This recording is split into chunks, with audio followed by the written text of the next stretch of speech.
wala pa may time ko din noon, 30 minutes more na i-share ni Sister Lenny, Lenny, Burning Green Batabat, ang 7th na lesson na ito, becoming a fruitful witness. It is our desire na not only makabalota mo share sa gospel, apan mahimo kang kanang intentional gani na mahimo kang mabungahon nga witness. Kaya mabungahon, kanang mahimong part sa tuwa ba na eager na mo share sa gospel natin sa mga. So, please take the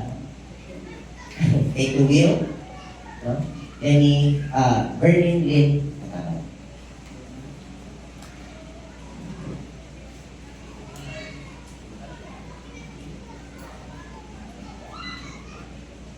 Hello, maayong utos sa tanan. Okay pa ba ta? Yes. Katugon na no, or ganahan na mo mag-evangelize? Ganahan na? Nana ang fire? Nana ba ang fire na to? Kay nagsugod ng tagahapon, no? So, about for my lesson to this juncture, it's more on like a summary sa atong mga lesson na atong gikuan starting sa gabi. So gabi no, we talk about the fulfilling the Grace Commission. And then, nagstorya ta about being filled with the Holy Spirit. Then kanina buntag, nagstorya ta about sa experiencing God's love. Then after that is the nahibawan nato sa atong mission, ang mission day. Then, after that is nakahibaw na ta sa atong tool to evangelize, and that is the Romans Road. And na mo na ang lesson ni Pastor Libni, the witnessing 1 and 2. So we are now on the 7th lesson, and this is the last lesson sa atong Ignite na lesson. So I hope na naano man ta sa atong last lesson, I hope na naana ang fire sa ato ang kasing-kasing na ready na ta mo evangelize nila. Ready na ta mo go sa mission field and preach the gospel. Naana ba? Naana ba? Sige, okay. Before we go on sa atong lesson, magampo sa ta. Heavenly Father, salamat kayo sa inyong pagkamayo sa mga kinabuhi. Lord, we thank you, Lord, for bringing us together in this place. It's one family in Christ, Lord. Thank you, Lord, for giving us the mission, Lord, na kami mo go out sa field, Lord, na preach sa gospel, Lord God, so that na ang light na abo ang na-experience, Lord, hindi na matabunan, kundi abo ni i-share tiya sa uban, Lord God. Kung sa mga pulong na nadunggan karon, Lord, dili lang namo ni siya madunggan lang, kundi abo ni siya i-apply sa tansa-tansa namo kaginabuhi. And we commit everything to you, Lord. In Jesus' name we pray. Amen. Okay, so ang ato ang lesson for today, so mura na ni siya, it's a summary or conclusion sa tanang lesson na ato ang na-encounter for the past few hours or yesterday. So ato ang lesson 7 is becoming a fruitful witness. So, unsa man ni siya ang fruitful witness? So, pwede ba nato basahon all together the purpose statement? This session, go. This session aims to help participants with a clear understanding of what it means to be a fruitful witness for Christ and to guide them in applying biblical principles of successful witnessing in their everyday lives. So, karon na atay maka-learn ta or natay deeper understanding kung unsa man yung fruitful witness. Di ba ganina, ipamutanan ta ni Pastor Libni about the success in witnessing. Kanusta mo ta makaingon na success ang ato ang pag-preach? Is it about sa ato ang sa number of people na mo say yes diya sa Ginoo? Ginoo? So muna ato ang i-learn karon, and then kung unsa atong ma-learn, atuan ni siyang i-apply sa atong everyday na lives. So, magawas ta sa atong venue. Later, okay, kaya ma-end naman ta later, dili lang ni siya, dili ra bitaw unsa atong na-learn kundi magpadayon ni siya sa ato ang adlaw-adlaw na pagkinabuhi. Okay, learning objectives. May I request this side to read the number 1, this side to read the number 2, then all together sa number 3. Okay, number 1. Define what it means to be a fruitful witness from a biblical perspective. Number 2.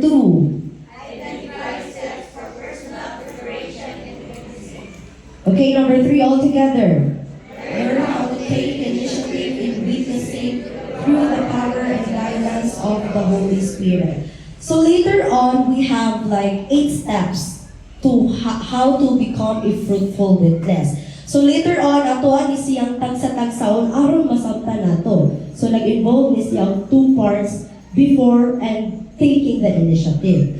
So this lesson sad, maka-learn ta na how to take initiative.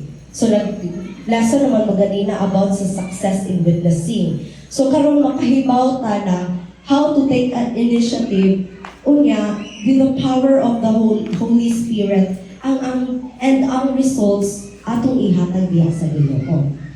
Later on, moadto man ta sa field no, mugawas man ta after this. So mag-group man ta. I know kulba jud siya pag evangelize. So it doesn't mean na naa ko sa tubangan ninyo anad na ko evangelize. No. Dili jud ko anad mo evangelize and naa jud gihapoy kulba sa makulbaan jud gihapon ko. So wala makahibaw amo din hindi na-apply ni na lessons sa South for 3 years na. So on the first year na mo, ang dili pa jud na katong Romans Road bitaw. Ang amo ang gi-use ato is the 4. So ato na time since it's like a sudden change bitaw na we will turn the fellowship into a meaningful fellowship. So we want to create something na medyo impact, and that is to evangelize. So good ato is amuan nang gi-incorporate ang evangelism sa among sa South, sa SGU. So ato na time is that wala pa jud ni kaayoy kanang kuan, wa mi kayo learning about how to preach the gospel, wala pa jud ni kaayoy confidence, let's say confidence. And then as the years goes by, kaya bitaw makita nimo na kanang after ana sa among evangelism na part is madali-dali na og gawas ang mga youth. Kay moadto na sila magunhanay. Muna nakaingon ko na kanang grabe jud ang impact. Kasabot ko sa feeling na kulbaan ka sa kinunhan, di ba? Na makulbaan ka of rejection, that's normal of course. Pero once we are letting the Holy Spirit, we are talking about kahapon na how to be filled with the Holy Spirit.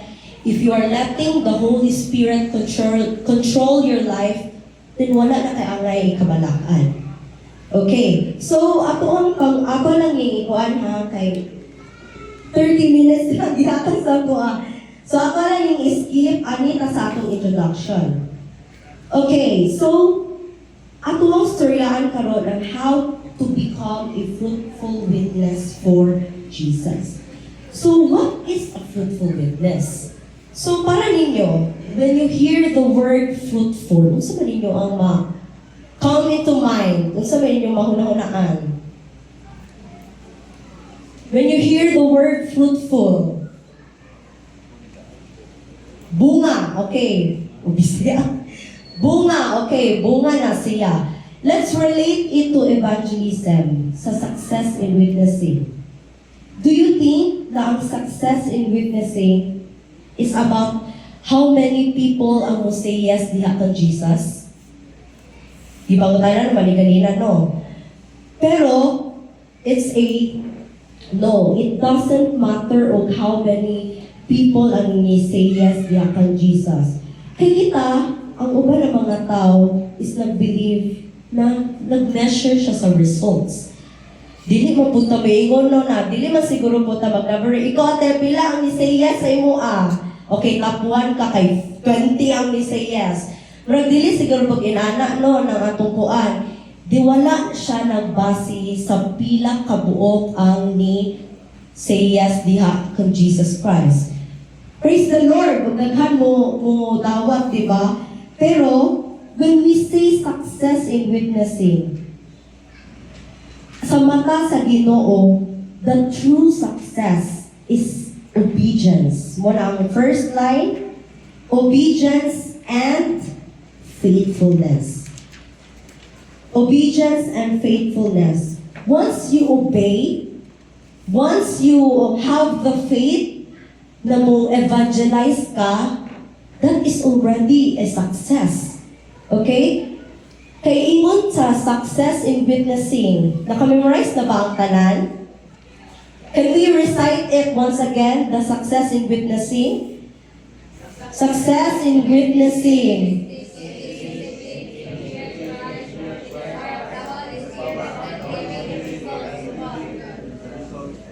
Okay, so we have 3 points there. The taking the initiative.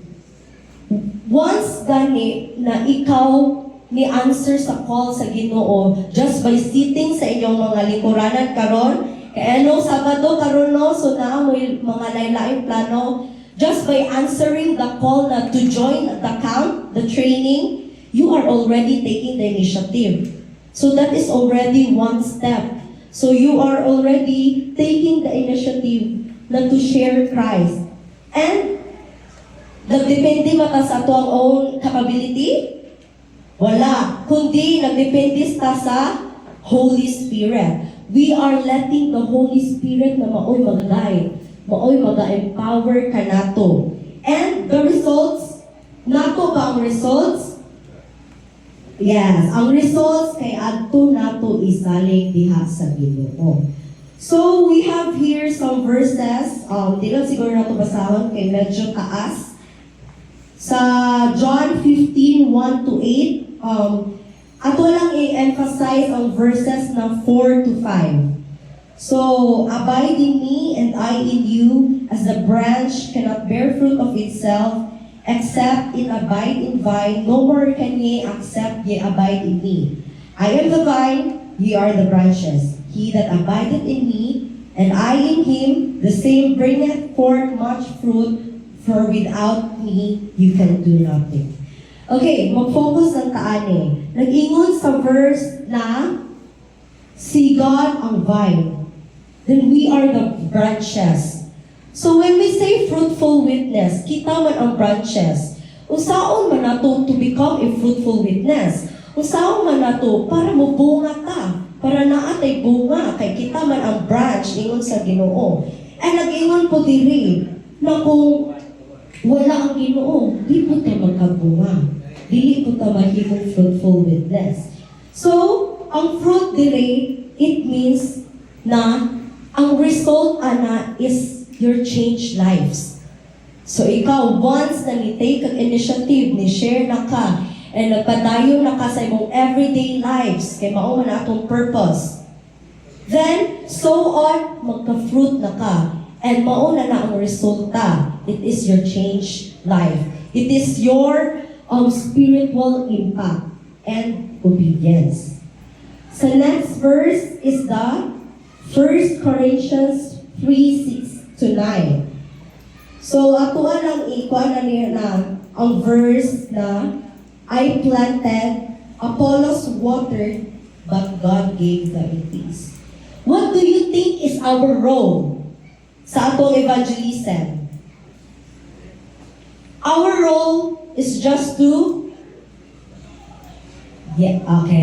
Our role is to share.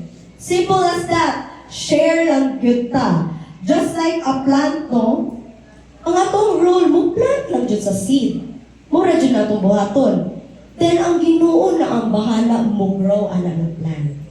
So, sa evangelism, all we need is to take initiative and to share.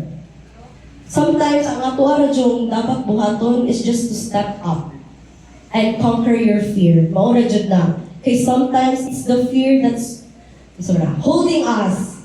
Kay sometimes ang kahadlok maoy nakapahold na to na dili ta mo speak. And God wants us to speak up and to share. Kay ingon siya na siya na'y bahala. Okay, discussion questions. What does it mean to remain in Christ? So, unsa may pasabot na remain in Christ? Next na is, what roles do we play in someone's spiritual journey? So, unsa man atong role diha? Kay of course, we are teaching kita, mag-share pa ani na person. Ako siyang gitudluan para mo share siya sa other people. So, unsa man atong role, ana? Unsa atong role sa spiritual journey about that? Gigoanan kog smile. Spiritual journey about that person. Okay. Then, we will go on with the 8 steps. Okay. Let's proceed with the 8 steps. There are 8 steps to becoming a fruitful witness. So, sa wala makaibaw, no, kanang ang goal, ang mission, ako na i-incorporate, ang mission bitaw sa TCM, in case if you don't know, nga nung naakadiri, pero I want to inform everyone na ang mission sa TCM, this local mission, is preaching the gospel, training local leaders, and kita mag-plan og mga churches. So makadung ka sa ato ang mga pastors, no, na kanang the goal is to plant a church in every municipality in the Philippines. Imagine if we mo take part ta ana na initiative. Nakita na adiri mo take part ana na initiative para mo preach sa gospel. So kita, we are called, or we have an important mission, and that is to go and make disciples. Pero, usahay, mahadlok man ta. Of course, tao ra jud ta. Kay mahadlok ta, usaon pag-share sa atong faith. Mahadlok ta because of rejection. Mahadlok ta, basin debate mahitabo once I will share to that person. Mahadlok ta na i-reject ta, of course. Pero ang nakamaayo ani is that we are not alone. And because of sa atong tool, no, the Romans Road, ang pulong sa Ginoo ang nagaguide nato. So ang pulong sa Ginoo ang is together with us, and dili ta ingon na kita ra jud isa naa ang Ginoo nato. Okay, let's proceed with the 8 steps of becoming a fruitful witness. There are actually 2 parts. First is the personal preparation, and the second one is the taking the initiative. Okay, magbigin ta sa first part, the personal preparation. Number 1, make sure you are a Christian. Of course, magsugod jud na og atong i-assess atong self na Kristohanon ba ta? Kristohanaan na ba si Kristo diha sa atong kasing-kasing? So I believe no na naata karon kay naa na si Kristo sa atong kasing-kasing. So dapat the first step para kuan ta sa as a fruitful witness is we should make sure that we are a Christian. Okay, how can we share? For example, nagstorya man sila heart o Jaika na experiencing God's love. Unsa man nila pag-share unsa man nato pag-share if wala ta naka-experience sa gugma sa Ginoo. Di ba? It's the same thing as unsa na to pag-share if di mo Kristohanon. Di ba? So dapat nato i-sure that we are a Christian. Na kita nakaila sa Ginoo personally. So dili ta maka-lead someone na sa lugar na wala pa talaga doon. So we need to know Jesus personally. Because being a Christian, dili na siya about kay bawo ka sa Bible stories. Kay bawo ka sa mga Bible verses.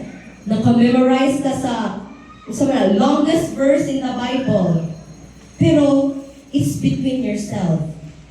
So, siguro, if siguro yung mga wala nakakuha na ask yourself, if na-accept ba ni mo tinuod si Jesus Christ, and naa ba tayo personal relationship diha kaniya? Kay, once bitaw, no certain ta sa ato ang salvation, then, confident ta na mo share about sa Ginoo. Okay, motto. Number 1 is, make sure you are a Christian. Number 2 is, desire to obey. Okay, desire to obey.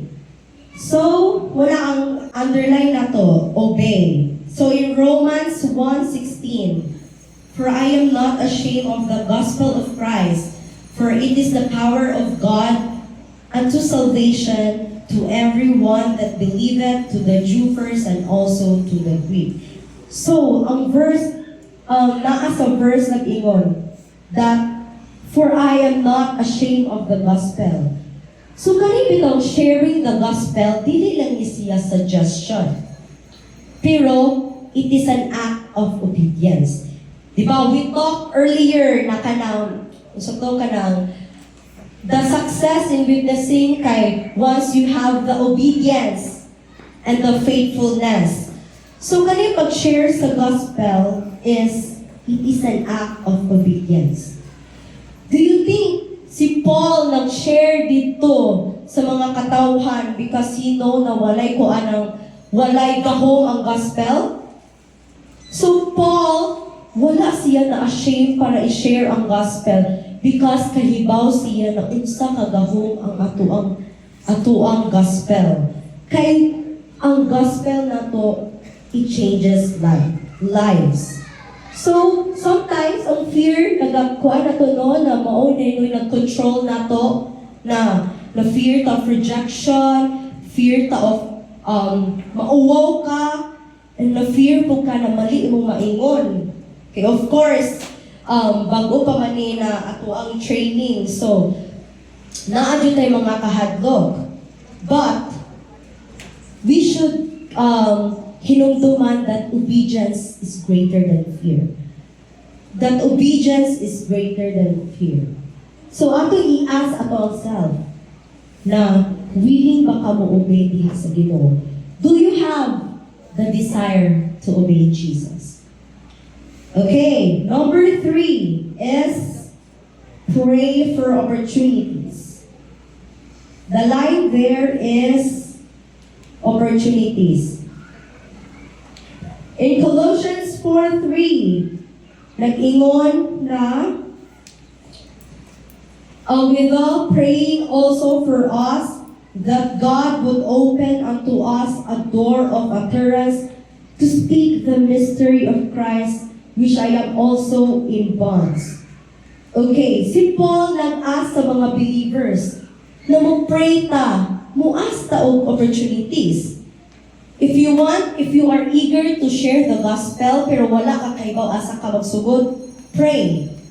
Mag-pray ka na, Lord, hatagi ko o kanang person or unsa ba na kanang ma-share na ko sa gospel.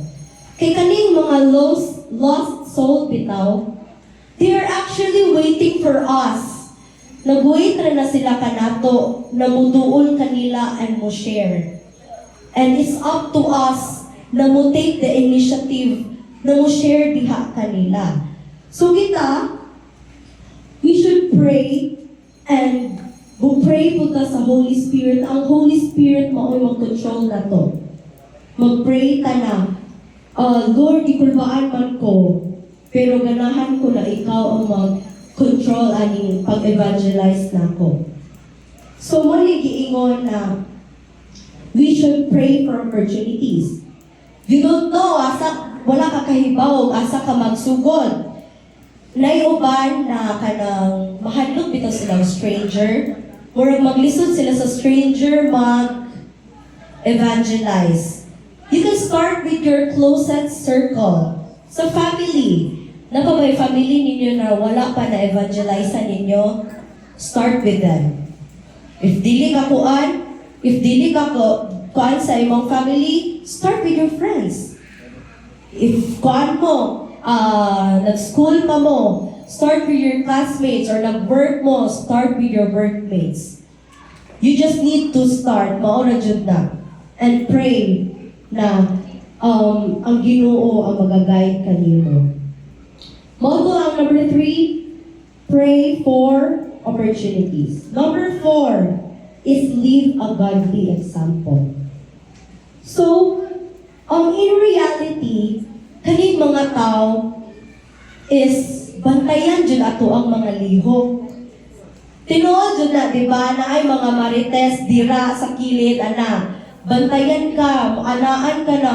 Uy, every Sabado mo practice na siya lagi, pero Sunday sa gabi, tuan naman siya sa bar. Ana, di ba, so naadyo'y maingon ang mga tao. So kita, we are Christians, then, ang atong actions, dapat mo match po sa atong message. Di ba? You cannot preach na wala po na nimo gi-apply sa imong kaugalingon. Ang ato ang mga pastors, I believe ato mga pastors mag-study man mo, di ba? Ay, dito mag-study, wow. Mag-study. So, kanang iyong study, di ba, i-internalize na ninyo na first, dapat ana is murag imong gi-teach imong self. Di ba, magsugod na sa imong kagalingon. So, before we teach others, dapat ato sa natudloan atong kaugalingon that we should live a godly example. So, if we talk about Jesus, if we are kanang kuan kayuta, like, sabi na, grabe kay ka mo evangelize. Pero, on the other hand, lain sa timong actions, it's contradicting. So, unsa gani ang imo ang iingon, ug unsa man ang imong actions, it should match. Because we are Christians, we should live a godly example. Okay, we never know, guys. Kita, ang una na Bible na ma-read sa isa ka tawo.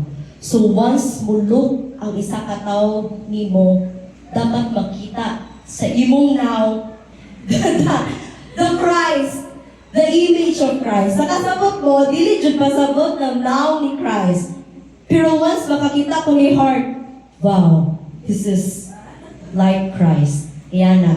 Okay, nasabdan na ba? Na we should have a Christ-like character. So motto, live the line there is godly example. Okay, motto siya ang ato ang personal preparation. Make sure you are a Christian. Number 2, desire to obey. Number 3, pray for opportunities. And number 4, live a godly example. Then let's proceed the taking an initiative. Let's say na ni-take na ka sa initiative. Let's say ni-take na ka sa initiative.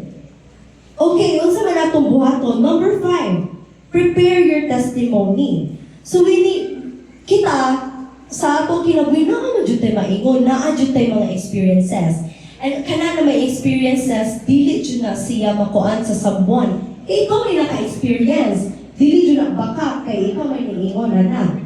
So kita, we should be ready to give our testimony, our personal story. So kaning testimony, usually na siya 3 parts. Number 1, what is your life before Christ? Unsa man imong kinabuhi na before nimo gidawat si Jesus Christ? Let's say mo ingon ka na sa una kay bugoy-bugoy bangko niya. Yan na. Mo na before Christ. And then ikatawag Jesus. And then second is how you met Christ. So, giunsa man nimo, is it through fellowship? Is it through training? Giunsa man nimo pagdawat ni Jesus Christ? Or is it by someone na gi-sharean ka sa gospel? And number 3, ana, is after Christ. Unsa man imong kinabuhi after you receive Jesus Christ? So let's say for example, sa una, nakuan ko, and then, but someone, angel sent, charot, angel sent, ni share sa gospel nako sa akong lowest time, and then I received Jesus Christ, then after that, natarong akong kinabuhi. That is a testimony. Pwede na di mo ma-share once na mo, once na mo share ka sa gospel. Okay, number 6 is learn the gospel message.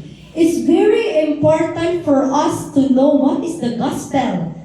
Kay unsaon na to pag-share, nag-share tag sa gospel, pero what kay ba sa tong gospel? 'Di ba? Dili na maka-share kung sa something kung wala ka kay bao. Wala tay deeper knowledge about that.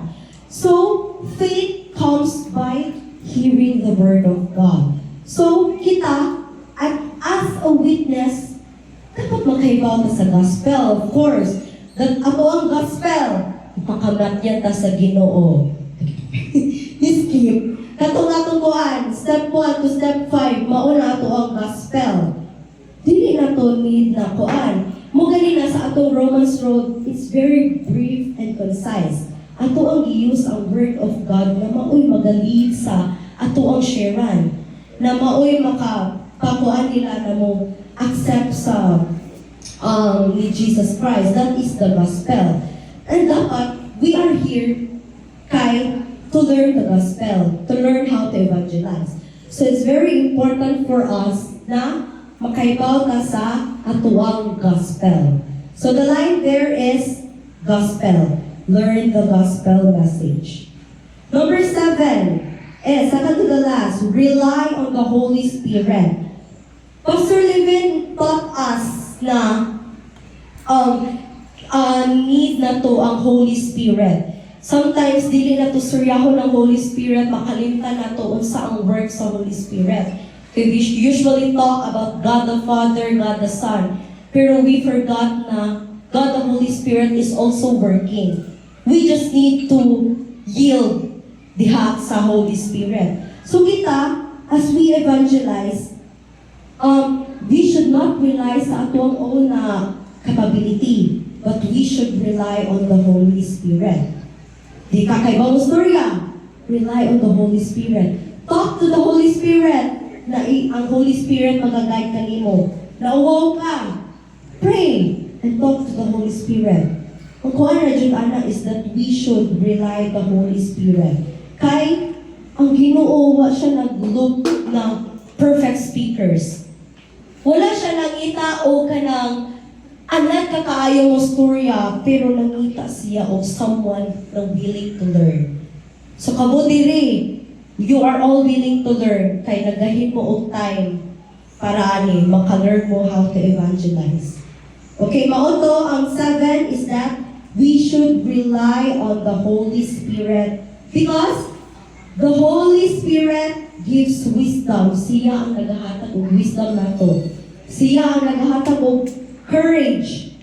And siya ang nagatabang nato na kana atong sharean sa gospel mas makasabot sa gospel. So, unsa atong job? Unsa ba atong job? It's just to share. Atong job is just to share, just to speak the gospel. And the Holy Spirit mauna ang mag-work sa kasing-kasing atong mga tawanan. Okay, last is leave the results to God. Okay, once we are letting the Holy Spirit na kana maoy mag-control, then after we preach, we share the gospel. Ang results diha atong ikuan ihatag diha sa Ginoo. So the underline there is results. So ingon ani sa 1 Corinthians 3:6, I have planted, Apollos watered, but God gave the increase. So all we need is to plant. All we need is to plant that seed.